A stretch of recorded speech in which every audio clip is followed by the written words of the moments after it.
So it's great to have you here. Especially these webinars, they're not the way we normally work with clients. It's normally much more about what's going on in the room.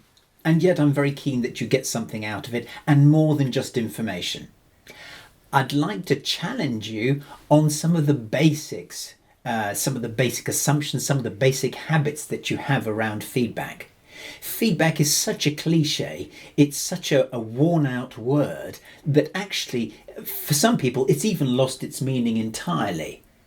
It's now used, somewhat to my horror, even in the last 6 months I've noticed that it's used as a handle for just about any kind of news in an organisation. And I think that's it's unhelpful, and it unfortunately then restricts how we use the word when we're giving feedback. And we'll come on to explain in a minute what I think feedback actually is. But I'd really like you to try and, to challenge yourself to take something away from today, something small and specific to experiment with, not just once, but a number of times. Maybe to break a habit that you've built up around how you give feedback. Now, the second thing is, as I said before, is that there are limits to how interactive this session is going to be. Normally, we're working with what's going on in the room. So I'll incorporate your thoughts and ideas, not feedback, but unless you want to give me some feedback during the action, and then return to you at the end for the Q&A. Now, what we're about here as a business, and also this morning, is about making intelligent choices about behaviour, and specifically by exploring the feelings and thoughts behind it. By making feelings and thoughts and our own behaviour and actions conscious, we make them amenable to a decision, deciding what to do next in response to something else that's happened in the room. So I hope this is going to be practical for you. I hope you take something away that you can play with. And of course, let us know how you get on. So, feedback, why, when, and how? Well, firstly, I want to say something about habits and what difference feedback can actually make. I believe feedback is really not just about the once in a lifetime, which is usually once a year, feedback opportunity. I believe in 365 feedback, 360 degree, or you normally get 360 feedback. I believe in 365 feedback. And that means every day. I do think it's possible to make this a normal habit, a normal way that we manage and lead people. And I also believe even a very small difference can be an absolute changer to the way things happen. And you only have to give feedback once or twice to people to actually entirely change the landscape. Feedback, in a sense, is such a simple thing to do for somebody. And I'm hoping that in the next few minutes, I'm going to show you how it can be really simple and relatively painless. So firstly, I want to really find out from you what feedback is. What do you think feedback is? So firstly, Tony says it's giving me data for me to make choices. What is feedback? So Tony thinks it's data. Absolutely. Sarah or Sarah, I don't know which it is, I'm sure you correct me, says motivation. John Wilson, hi John, information that helps someone to develop. Paula says it's letting somebody know how they performed in something. Daryl thinks it's others' opinions on a task or process. Interesting thought, Daryl, about opinion. We'll come back to that. I'll try and make a note that it was you who said opinion. Sue, telling me how something is perceived by different characters and personalities. I like that. It's the view from the outside, I think is what you're saying, Sue. Mark saying it's checking understanding. Interesting one, Mark. Okay. Checking understanding. Frank says course corrections and to reinforce desirable behaviours. Course corrections and to reinforce desirable behaviours. Yep, I'll go for that. So quite a variation in what you think feedback is. So let me say what I think what I think feedback is. I think primarily it's an opportunity to give somebody the chance to think about something. And in particular, it's a chance to give somebody a question point, a decision point to say, how am I going to behave? Now that I know how I've made somebody feel, I now need to decide. So in that respect, feedback for me is something of a gift. We give it to somebody and then we have to let it go. It's definitely not an instruction, for example. It's not a news update. And that's what it's got confused with now. And it's definitely not a chance to vent. And I'm going to come back to that point when I talk about timing for feedback. So it's an opportunity to give somebody some news and then they can decide, what am I going to do next? Am I going to pay attention? In other words, do I care about what that person said? Or am I going to let that go and go my own way? So, without further ado, let's get down to the bit that most people ask us about. How do I do this? I get the theory here, Paul, but actually I find this stuff really difficult. And there are a lot of different things buzzing around about how to do this. We have done the same type of feedback now for getting on for 3 decades. I haven't, and I was telling some of this the other day, I haven't yet come across a formula or a composition or a recipe for feedback that is any simpler or works any better than this. And so how do I actually do this? Okay, I think feedback has just 3 ingredients. The first ingredient is by far the most important one. The first ingredient is the feeling. I think that we need to let the person who we're telling know how we're feeling. Specifically because I think feelings are the simplest and the most instant calibration message between us. Humans understand feelings at a fundamental level, and in fact our reptilian brain that is responsible or is capable of the fastest processing of any bits of our brain gets it. We get feelings very fast and we take them seriously. No matter how butch we sometimes act, we all care about how we feel, and we do for the most part care about how other people feel around us and about us. So that first ingredient is the most important. It's also the most important because even if we don't manage to get any other words out of our mouths, just telling somebody how we're feeling just after they've done a behaviour gives them that important opportunity for a decision. So that's the first ingredient, the feeling. We don't actually, as a side note, even need to say the word feeling. We don't need to say, I feel ...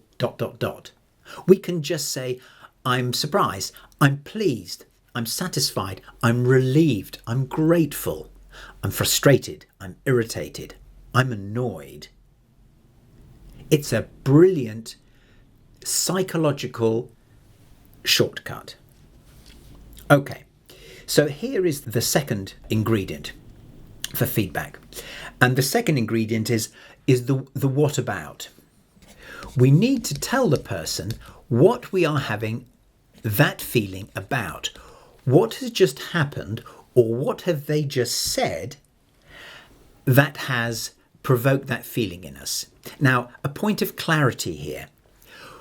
What we can't do, and what I'm not advocating, is that people get the blame for our feelings.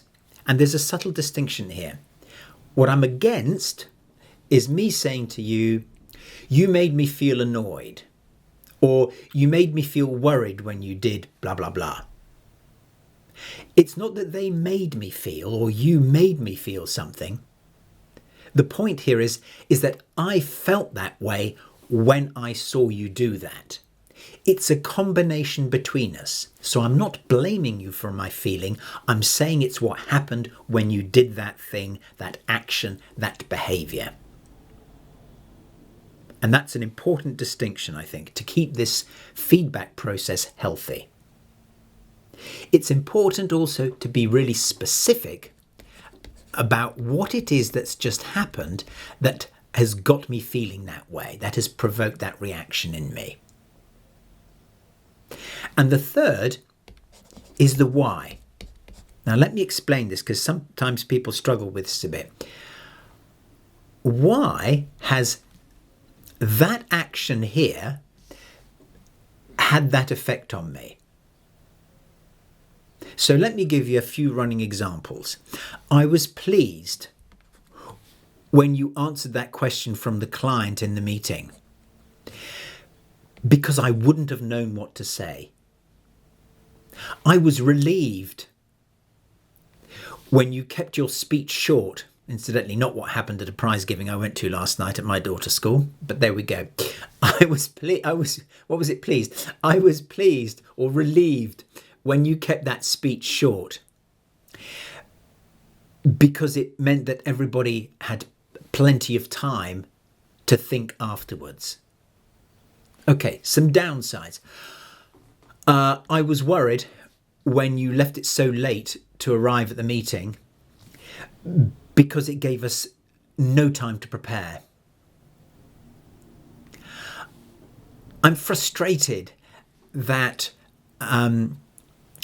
you don't seem to understand the reason I need you to write a proper introduction to your reports. And that's because I'm really fed up with explaining, or I think it's self-evident. So what you might be getting, apart from anything else, is the brevity, the simplicity of what I say. Forget about the content. But I'd like you to think about how few words it took to transfer a lot of meaning.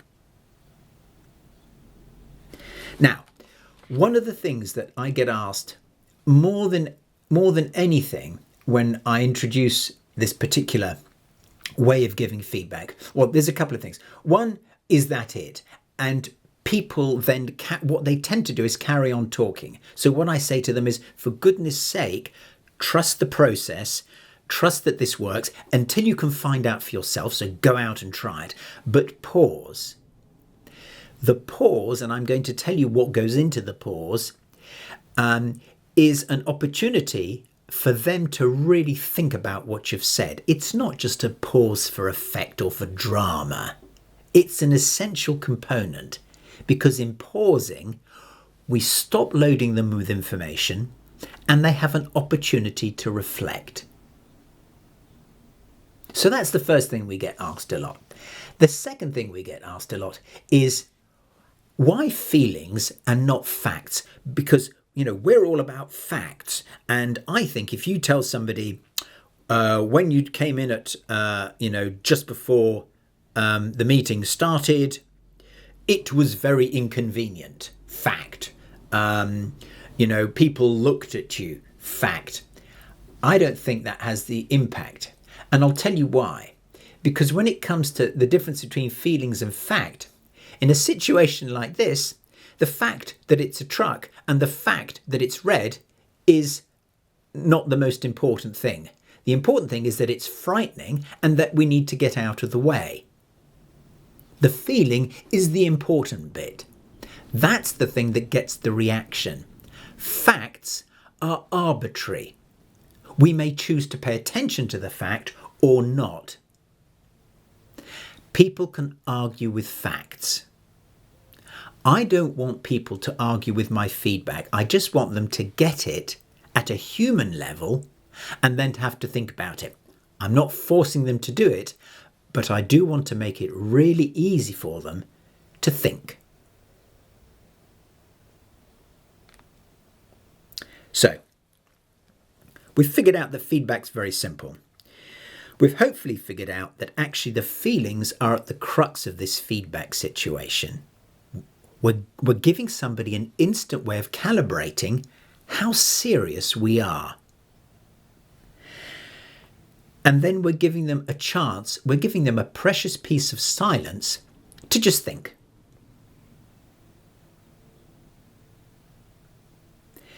Okay, so hopefully the message has sunk in. Now I want to come back to this pause. What is happening in the pause? Well, this is what I talked about, I think, in the emails I sent out. There's something about what happens next, and then what? What happens after I have given feedback? Well, there's something that we might look upon as the feedback rejection remedy.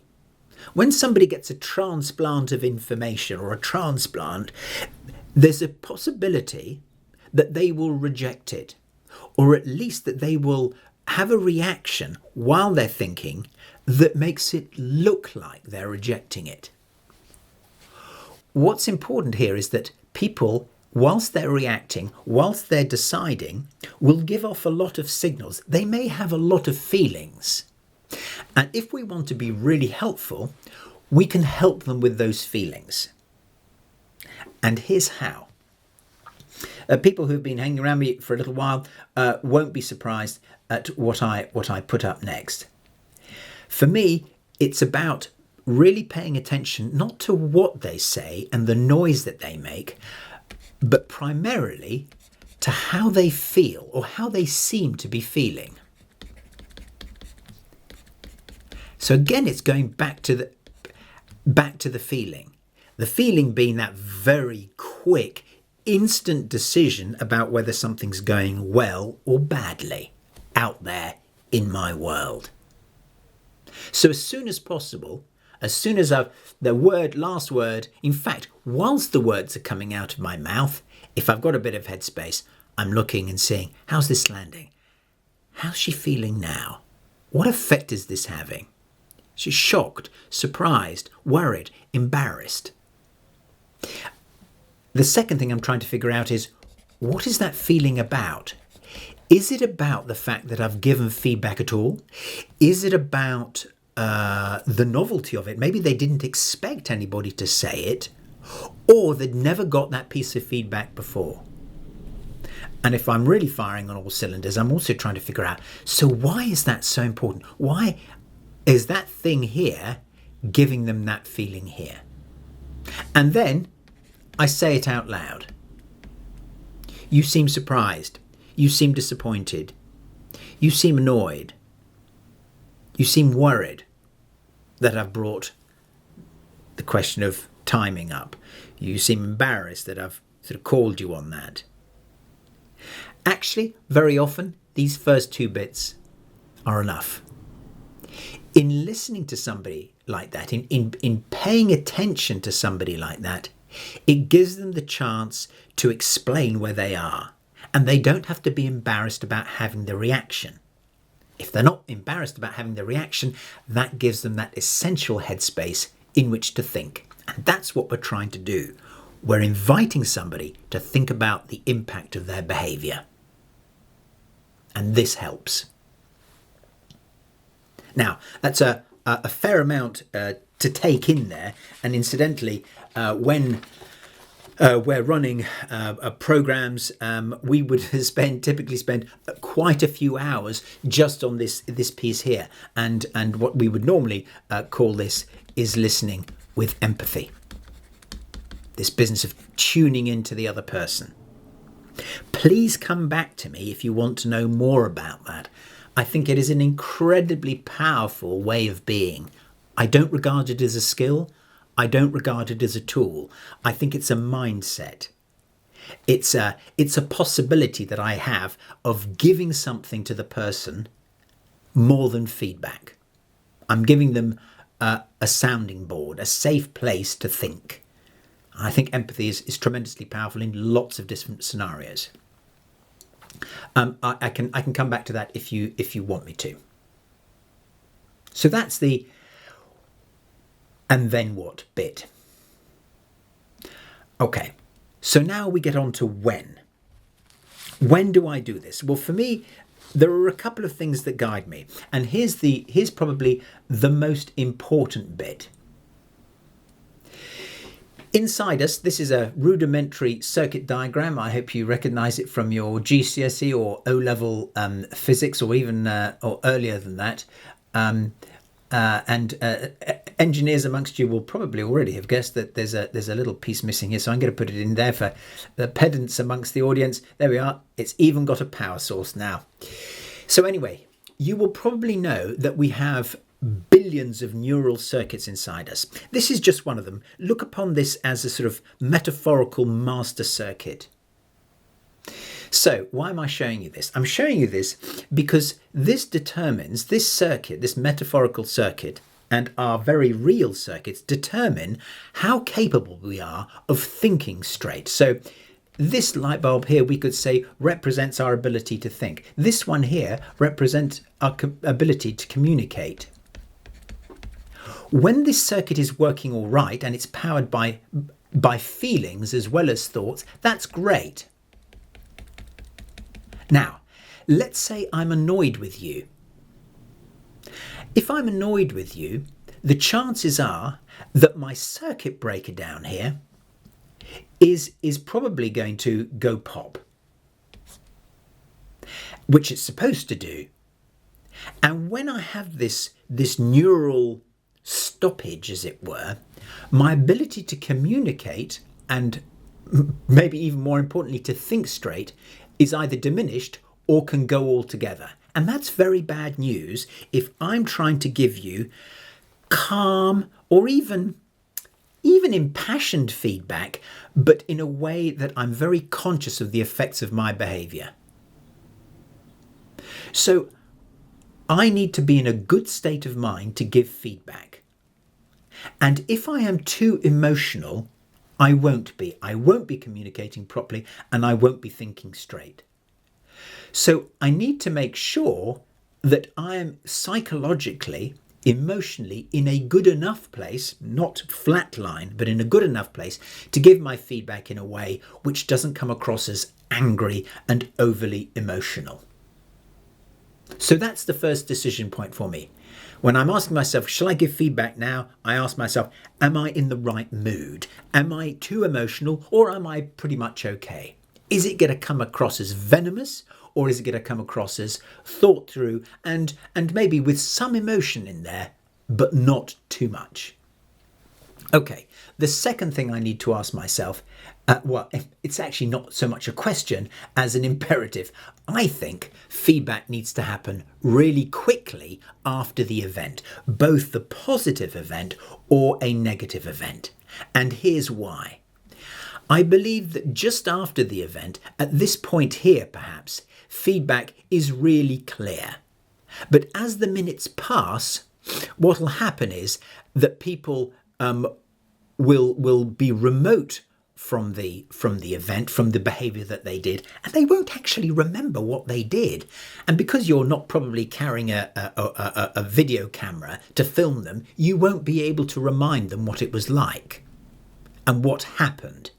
And then they'll start asking you, well, can you give me a specific example and what did I actually say? That's not the sort of wriggle room, and that's not that I want to give somebody, and it's not the sort of conversation I want to have. I want them to get it really quickly. So soon is best of all, unless of course we're not functioning very well, and then in which case we're just going to have to wait till we simmer down. So there is this tension between how quickly can I get my act together emotionally to be able to deliver feedback from the right mental space. Sometimes we can see that the other person isn't in the right mental space, and that is also another, in other words, their circuit isn't functioning, and of course then that is a good point to say, no, I'm going to postpone because either they or I are not in the right space. So that for me are the two issues that clarify, that point out to me the when. So what could possibly go wrong? Well, for me, there are a number of do's and don'ts, and if you can observe some of these or experiment, see what happens with some of these, I think you'll find that things get a lot easier. One of the things that can go wrong is that we make judgments. And we tell somebody that they're wrong. What you did wasn't right. You shouldn't have done that. And more subtly, what I also hear people doing a lot, and I have to catch myself doing, is labeling a behavior. So, for example, I was embarrassed, that's good, when you were so aggressive in front of the client. Now, it's a matter of judgment as to whether you were aggressive or not. What I really need to say is, I was embarrassed when you raised your voice or when you said da da da da in a loud voice to the client. So it's important for me to describe the behavior, which brings me on to the next bit, which is not naming the behavior is unhelpful. So being specific about the behavior, and these I love the swimming pool signs. They've updated them somewhat since I went to public swimming pools regularly. But this what they're very good at, these signs, is being specific about behaviors. No diving, running, pushing, shoving. We all know what those things mean. Although shoving, I have to say, is probably a kind of judgment, because you can say, well, I wasn't shoving, I was pushing. Swimming alone, yeah, we can figure that. So actually being very clear about the behavior, being specific about the behavior is important. We've mentioned emotions. People sometimes mistime it and they get emotional. I do it, you've probably done it. That's unhelpful. It's trying to keep some or the worst of the emotions out of it, because otherwise it becomes a distraction and it can be very, very intimidating for people. And of course, overload. It's easy to come out with 2 or 3 or 4 bits of feedback. That's why most performance appraisals are so appalling, is because they're left too late. They're remote from the time that something happened. There's too much feedback in one go. And actually, it's an emotional free-for-all where people really are totally distracted. So anyway, keeping feedback very, how should I put it, brief, and maybe even just one piece at a time. Okay, be interesting to hear now your responses to a little poll I have here for you. You should see on your screen now the quick poll. What might hold me back from giving feedback this way? So it would be interesting to see what you might object to, what you might find tricky. People can already see how I feel. I'd worry about provoking a bad reaction. I don't do feelings. Why would people care about how I feel? And I would worry about making things worse. So what would be your reasons for not giving feedback in the way that I am advocating? And incidentally, I recognise that some of you might already be doing it in this way or something very similar. Okay, so you're just voting now, about 50% of you. So the vast majority of you said, I'd worry about provoking a bad reaction. So let me take that one. I just want to give you a short thought about that. I guess what people can do is if we're emotional, or even if what happens comes as a shock, what we tell them comes as a shock, people can react badly. I believe that it is their right, and we can give them the space to react badly. The good news is that we don't have to fix the reaction. It is their reaction, and we can listen to it, and that takes us out of the firing line. So empathy for me is very much the silver bullet, because it doesn't make me the baddie, it makes me the facilitator, even if I initiated the reaction. In terms of making things worse, that was the second most popular, and I'll take the second and third most popular. Worrying about making things worse, I suppose you have to ask yourself, is it bad enough for me to say anything? And just how bad could it get if I said nothing? I believe that saying nothing, choosing not to give feedback to spare somebody's feelings, is actually tantamount to collusion. I think we're joining in with the problem. And as colleagues or leaders, I think we owe it to the people around us to give feedback, to give it sensitively, to give it from the heart, and to give it with good intention. And it might feel really uncomfortable, which is, I guess, really what people are often thinking when they say, I'm worried about making it worse. Leaving it alone, I think, is unhelpful, and things often will get worse by themselves. And the 13%, people can already see how I feel. Yes, you're absolutely right. They can see how you feel, but they might not understand how you feel. So they probably see the pictures on your face, but might not know how to calibrate it. And we tend to think on the downside. We tend to think it's worse than it really is.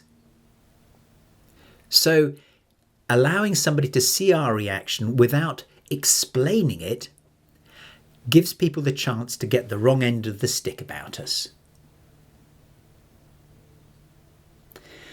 And as for the other two, people do care about how we feel. And in terms of I don't do feelings, well, I guess it's a question of experimentation. It's trying in a safe environment to see what sort of impact it has. And it might not be as horrendous or as major even, or as noteworthy as you think. So that's pretty much what I have for you. I would very much like to hear what you're thinking now before we go on to the final thoughts. So yeah, what are you thinking? I've got a couple of questions here to go through.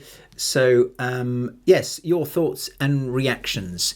So Louisa says, I think that was a question. That was the answer to the earlier question. It's for performance. What's feedback for performance improvement and motivation?